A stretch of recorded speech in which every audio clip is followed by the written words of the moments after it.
Okay, so hello future engineers. For this discussion video, we have to proceed with another type of your differential equation, and this is your exact differential equations.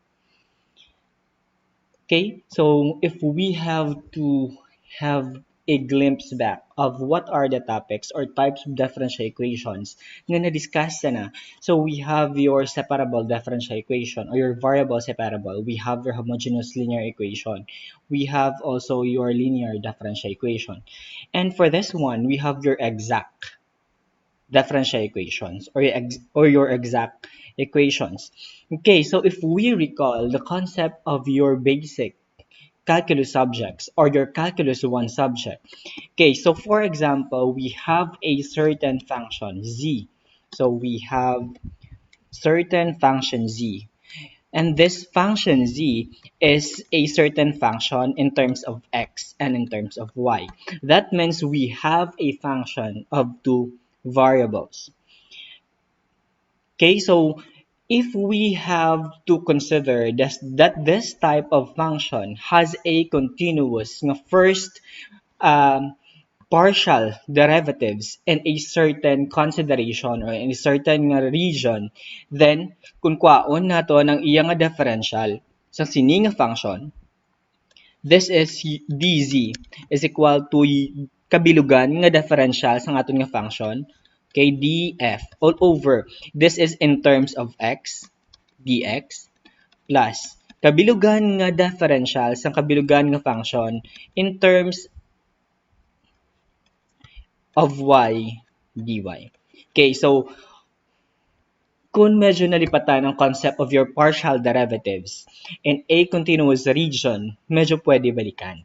But hindi man gid siya mo ka-importante in the concept of understanding sa exact differential equations because we have to just show kung paano nagkakatabo ang pag come up with the equation of your exact differential equations. Okay, so i-consider tan siya as your equation 1 for example. Okay, in the special case, kung ang ini for example ang equation, your function of xy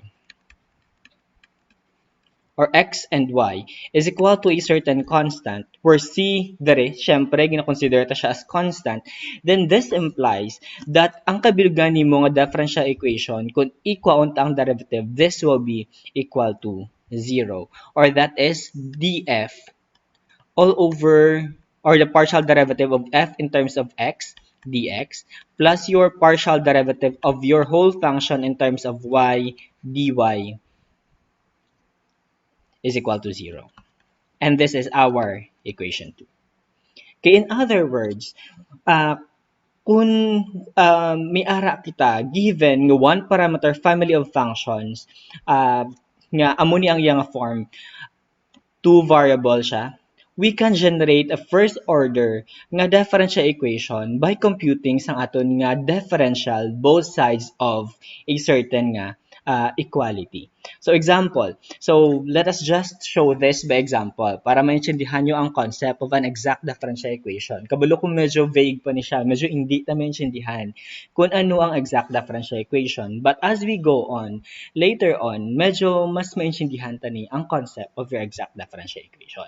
So we have, if for example, we are given a function in terms of x and y. So, ang aton nga function is x squared minus 5xy plus y cubed is equal to c. So, we have this one. So, both silingon sini, you have a certain function nga may ara included nga variable x kag variable y. Both silingon, ang imo nga function is amo lang gid nga function. X squared minus 5xy plus y cubed is equal to c. So, then, so based on our equation 2, based on this equation 2, pwede naton kwaon, we could have our first order differential equations. So that means, so based dere, aton nga first order differential equation will be your d or derivative in terms of dx sang aton kabilugan nga function. So ang kabilugan ta nga function is so this is equal to your x squared minus 5xy. So siya ha. So df. plus y cubed dx. Okay, so this one plus. So your derivative in terms of y. Isang kabilugan naton liwat nga function which is equal to x squared minus 5xy plus y cubed is equal to, okay, so kulang kita with dy, and then this is equal to 0.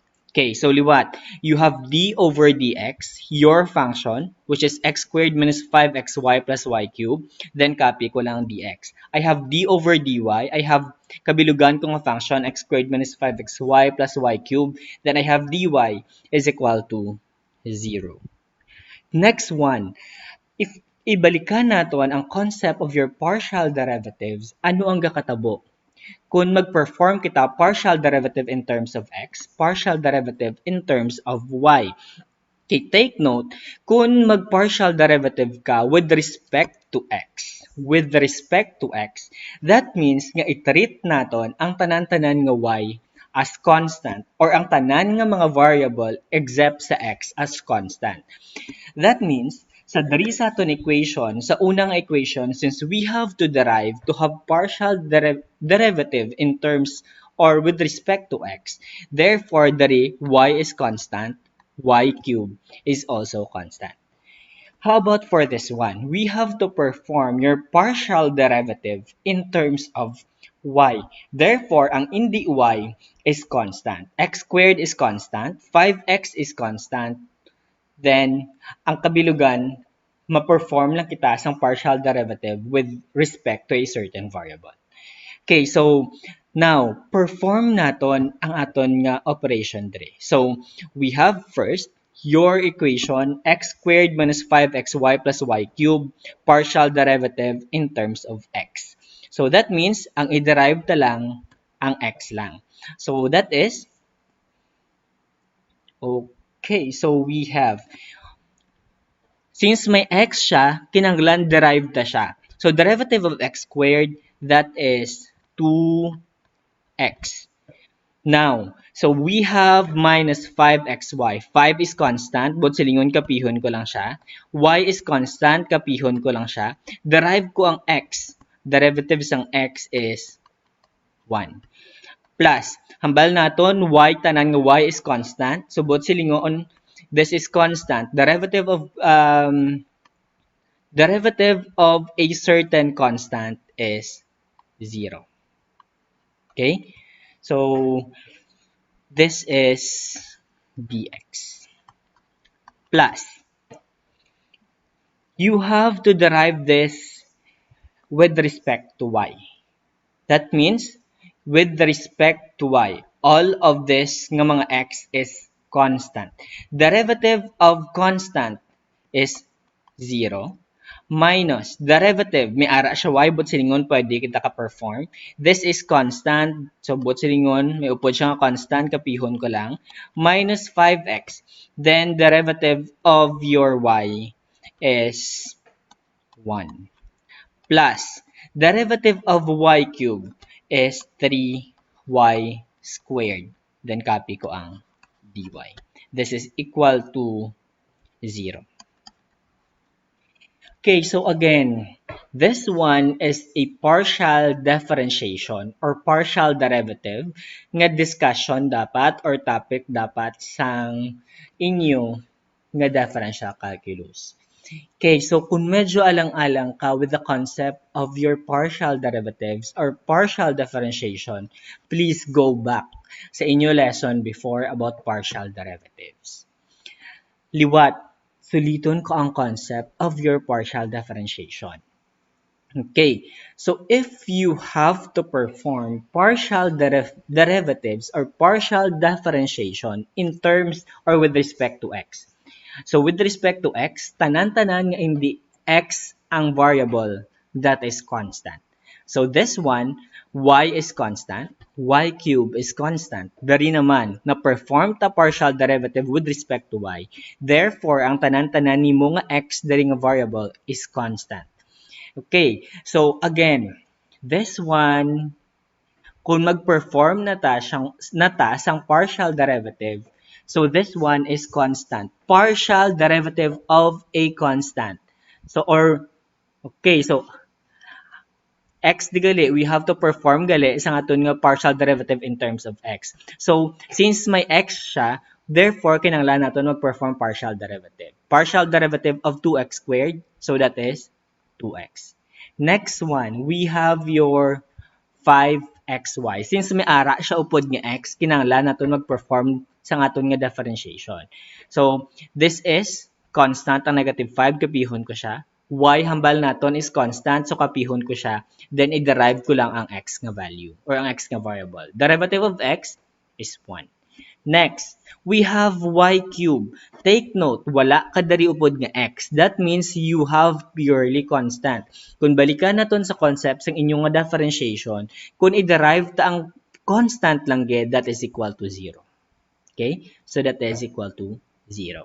Next, you have your partial derivative in terms of y. So, both silingon, tanan nga may x or all of those terms nga or variable diri nga hindi y will be considered constant. So, this is constant. 5, your x here is also constant. So, again, wala ka sang upod nga y diri. So, wala ka sang upod nga y, but silingon, this is purely constant. If we perform derivative, that is equal to 0. Dari naman, since we are differentiating or having partial differentiation in terms of y, this is, may ara ka upod nga y, subot sinyon kinanglan natin mag-perform differentiation. So, ang 5 kapihon ta kay constant, ang x kapihon ta kay constant, then derive ta ang y. So, that is equal to 1.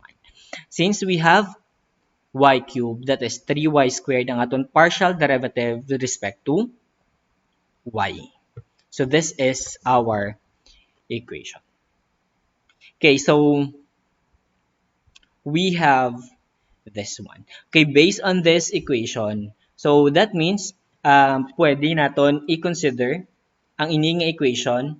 So we can use a notation para mas hapos siya naton lantawon in a certain nga representation. Wherein your differential equation or df over your dx is equal to mx y. And ang imo naman nga partial derivatives in terms of y,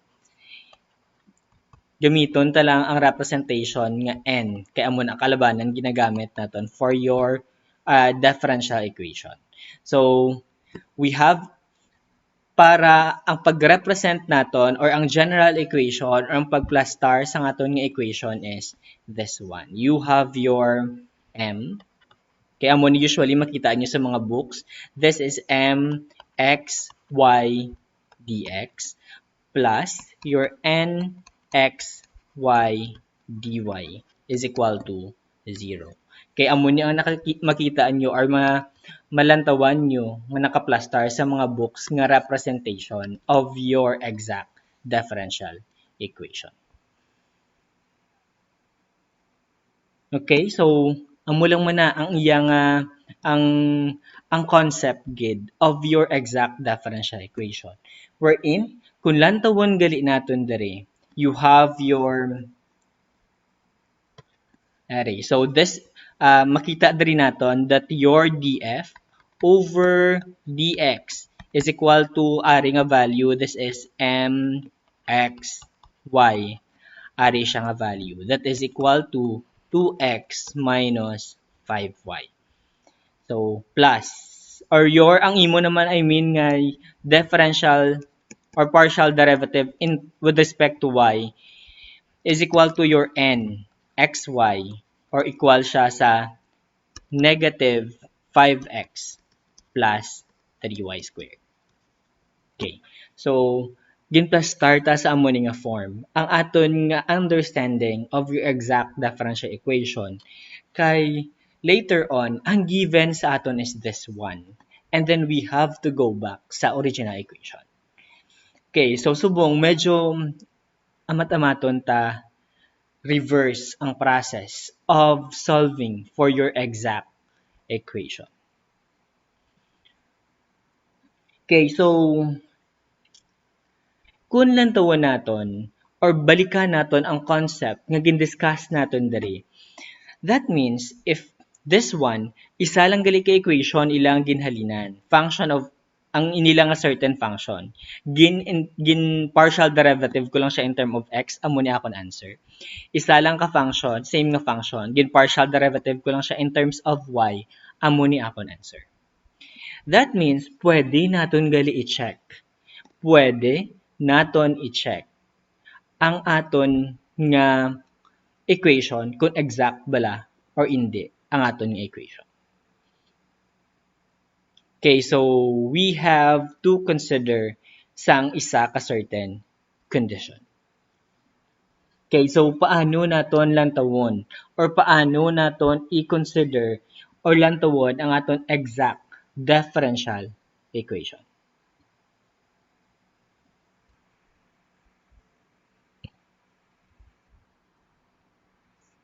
Okay, so to test for the exactness of your certain nga differential equation, kung exact man gid siya or hindi, what you have to do or what you have to perform is to perform partial derivative man japon. And that is your derivative sang m in terms of y. Dapat equal siya sa partial derivative of n in terms of x.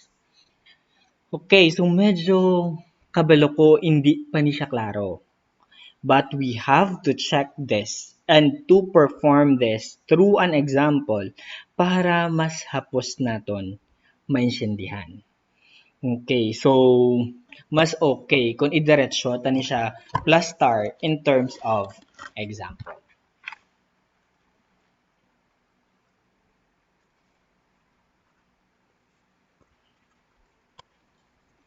Okay, so we have a certain equation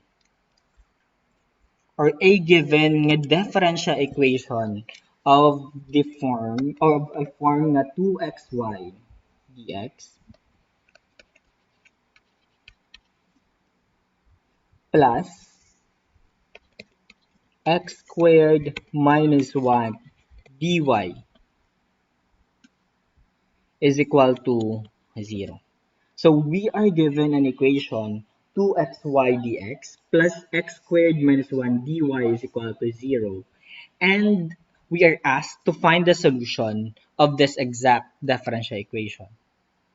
Question is, kung gusto natin na i-prove, kung gusto natin mabalaan if this is an exact differential equation, ano kinanglan natin himuon? We have to perform sa aton na checking. So, paano i-check kung exact siya or hindi? So, let me just scroll this down. Okay, so listen carefully kung paano siya naton ilantawon. Based kagina sa aton nga representation, this one, ginatawag siya naton nga m, ginatawag siya naton nga n. Ang upod sang dx, ginatawag ta nga m, ang upod sang dy, ginatawag ta nga n. Okay, so what bisan wala ka or ga-confused ka with this one, okay lang Japon. That means, you have just to consider kung ano ni ang aton ginalantaw nga equations dire. So we have this one or we have dx, we have dy. Okay, so to test for exactness of your differential equation, you have to perform your partial derivative sa opposite nga variable. So that means, ano ang opposite sang dx? That is dy. Ano ang opposite sang dy? That is dx. Therefore, you have to perform your partial derivatives in terms of y. Sang kabilugan ng equation nga 2xy. Dari naman, so dx hambal naton partial derivatives in terms of x of your x squared minus 1. Kay kabalo na kamo, pares kagina sa pastar naton about partial derivative. So, when we talk about partial derivatives, hambal naton kung ma-derive kita with respect to y. So that means ang aton nga value nga indi y or ang aton variable nga indi y, that is constant. Constant ang x. Dari naman, we have to derive in terms of x, ang tanan nga y is constant. So wala tadi problema because wala man tadi y nga variable. So diretso ta with your derivative. This is equal to, so derivative in terms of y. So constant ang 2x, kapihon ko na lang. So I have 2x. Derivative of y is 1, so pwede na lang hindi ko na lang pagbutangan. Next, derivative of x squared in terms of x, so that is 2x. Derivative of negative 1, that is 0. Okay, if this one is equal, ang partial derivative sa imong first equation kag second equation, then this equation is exact. Okay, so that is kung paano naton i-identify kung exact ang aton differential equation. Later on, I have a certain example nga medyo komplikado pag siya. Medyo mas budlay pag siya. Kay para makita nyo man nga we have certain type of equation nga medyo budlay siya. Kay pero ang question lang is to prove whether that equation is exact or not. Sige. So, padayunon tada na ang ini nga type of equation. Okay, para makita nyo kung paano siya naton i-solve ang aton nga differential equation of this kind of DE. So, since na-prove naton nga exact ang aton differential equation, so we have exact. So, sure na exact ang aton differential equation. Okay, so pinakahapos nga way, damo-damo isang certain approach nga ginaplastar sa mga libro in order to solve for your exact differential equation and pwede ka mo makapili kung ano nga process ang inyong gagamiton. But para sa akong approach of solving for exact differential equation, ang ginahimo ko is that to list down danay anong akon nga m, anong akon nga n values. So, or pwede man hindi ka na magbutang m or n nga value. Kapihon mo lang ara sa babaw. So, we have your 2xy. We have your x squared minus 1. So, we have your 2xy. We have your x squared minus 1. So, again, so based on your equation kagina, your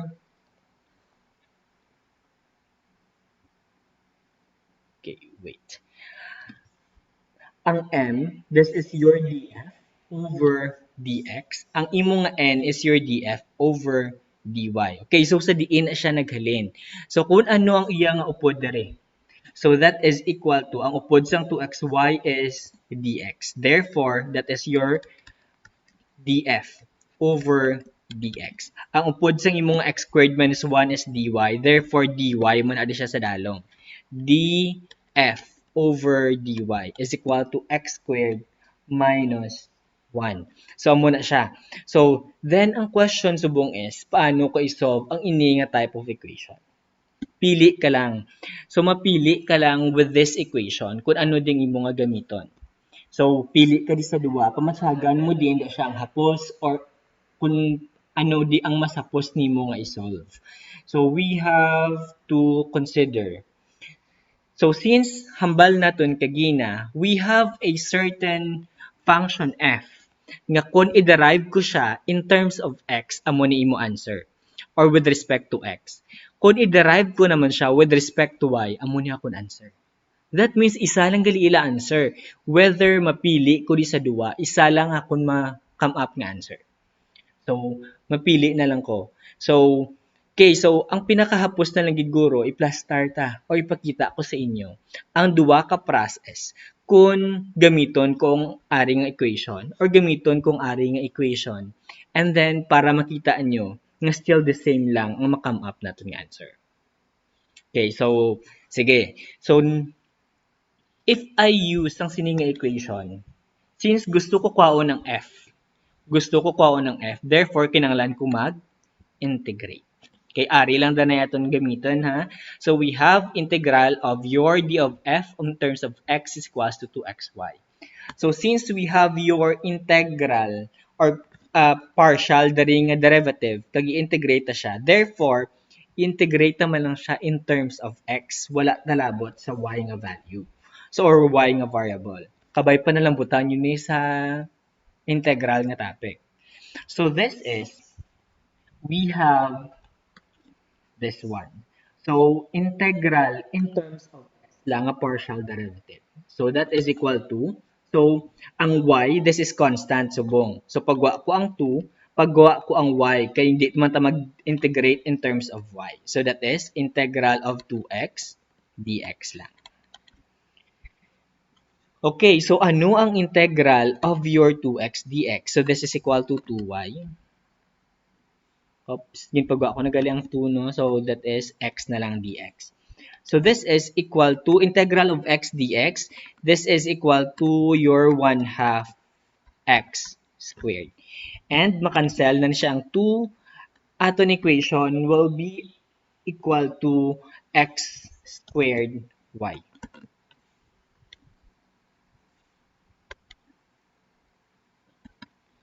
X squared y. Okay, so amo na ni subuang aton nga equation. We have x squared y. And take note, nag-perform kita sa aton nga operation. Nag-perform kita sa aton operation of integration nga or nag-perform kita sa integration nga operation. Or may ara kita diri sang integral. Kung nag-perform ta integral, dapat may ara kita constant sa punta. Plus, so butangan ko lang c.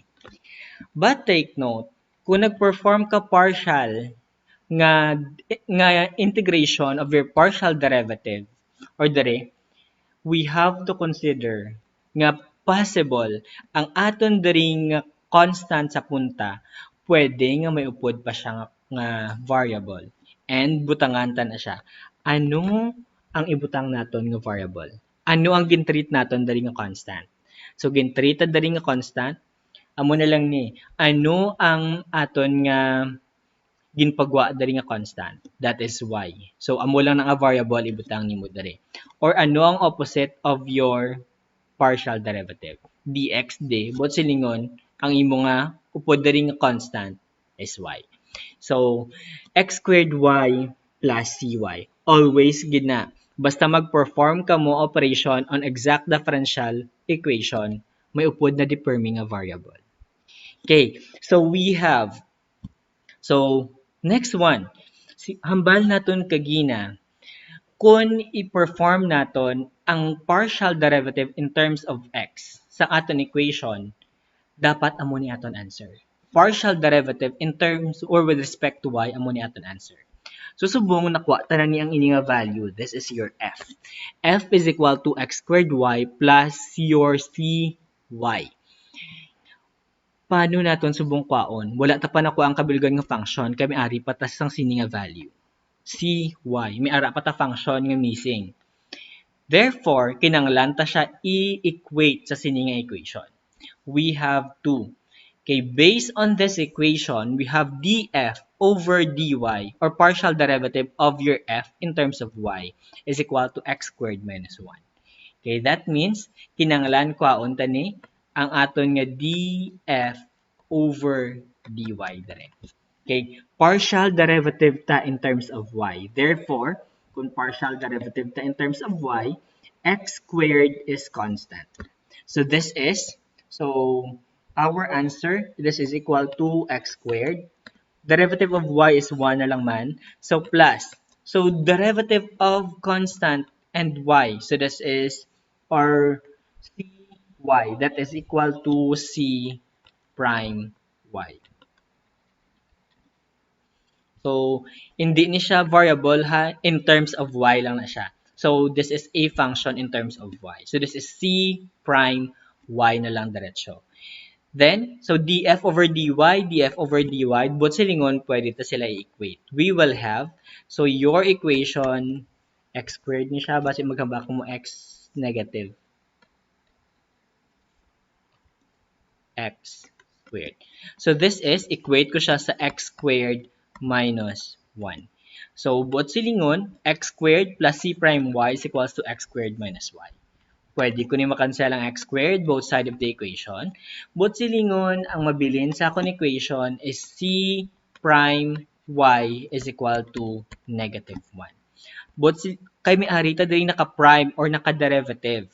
Therefore, kinahanglan naton mag-perform sa integration on both sides of the equation. This one. So, integral sini. So, this is equal to cy na lang. So, cy is equal to integral of negative 1. So, in terms of y, that is equal to negative y. Okay, so cy ko is negative y. So that means i-substitute ko lang na di sa aton ako ang equation. Dere. So aton nga f gali is equal to x squared y minus y. Okay, this one x squared y minus y. So amo ni subong aton nga answer. But take note, ang aton kagina nga arbitrary constant is a constant and a certain nga variable. Kaya hindi pa man niya ang final naton nga integration. But silingon, madugang kadyapon sa aton final answer sang arbitrary constant C.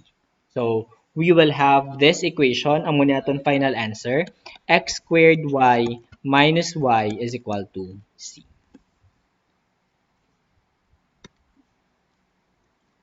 Okay, this is our final answer. X squared y minus y equals C. Sige, kabalo ko medyo hindi pa na amo na kaklaro. So, perform naton ang iban pang type or ang haba ko kagina, pwede ta kapili, bisan di lang di aton gamiton. So, we have, try ta naman subong, amo ni aton gamiton. So, rewrite ko dali sa dalom, kay para we have df over dx. Okay, so curly na siya dapat is equal to 2xy. 2xy. And then ang aton nga df over dy is equal to x squared minus 1. Okay.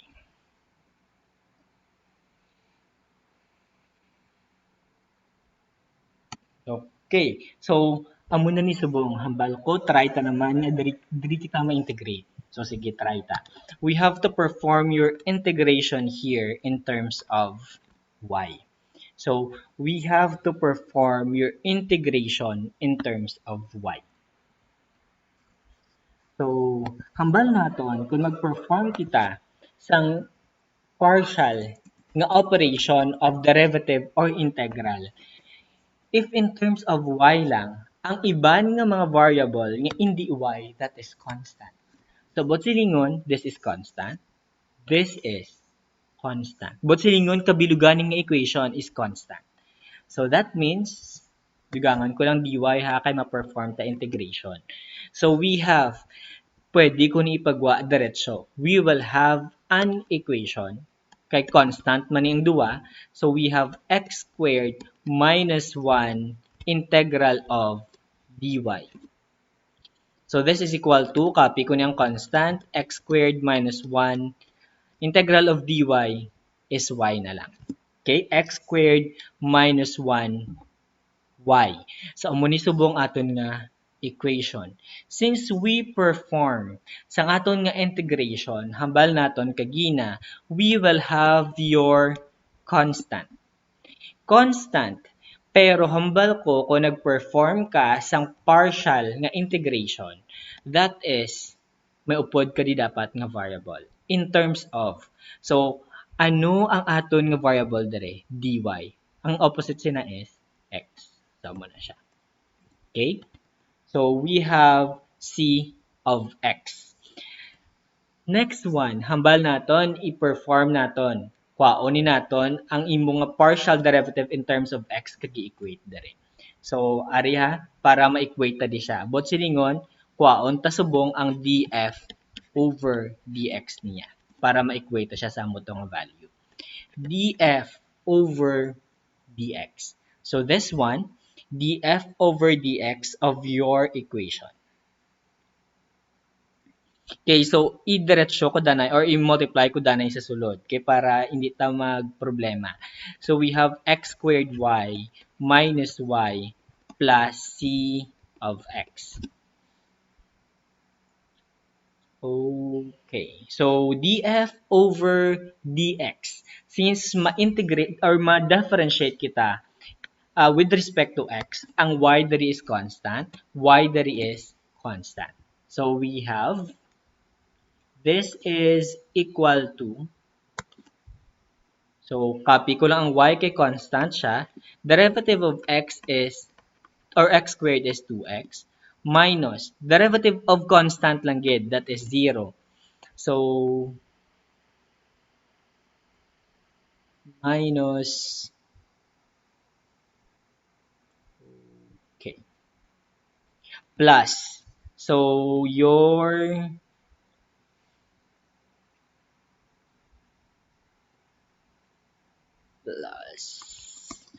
c of x, derivative of c of x is equal to c prime x. So we have your 2x or y times 2x minus 0 plus c prime x. Then, ang ini nga equation, we have to equate this one sa aton nga, since ang ari, this is df over dx, i-equate to siya sa piyak. So, diretso, dari ko na lang i-equate we have 2xy. So, 2xy. So, ari, 2xy man 2xy man makancel siya. So, bot silingon, akon nga c prime x is equal to 0 na lang diretso. Bot silingon, c of x ko is equal to 0 man. Kay bot silingon, are 0 lang man Are 0 lang man Aton answer, or aton nga equation is x squared, aton nga f is equal to x squared minus 1 times y. Or x squared y minus y. So, amo ni aton nga equation. Check to sa babaw. Compare sa ito nakuha, we have x squared y minus y. And again, kinanglan naton mag-equate sa arbitrary constant. So, i-erase ko lang di. I have to add my arbitrary constant c. This is our final answer.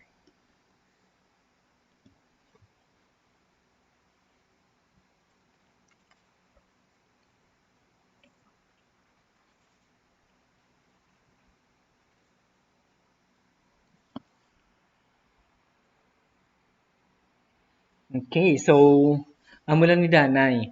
We will have a next nga video para ipakita ko sa inyo ang another naman nga problem on the exact differential equation. So this is it. Thank you. Stay safe. God bless.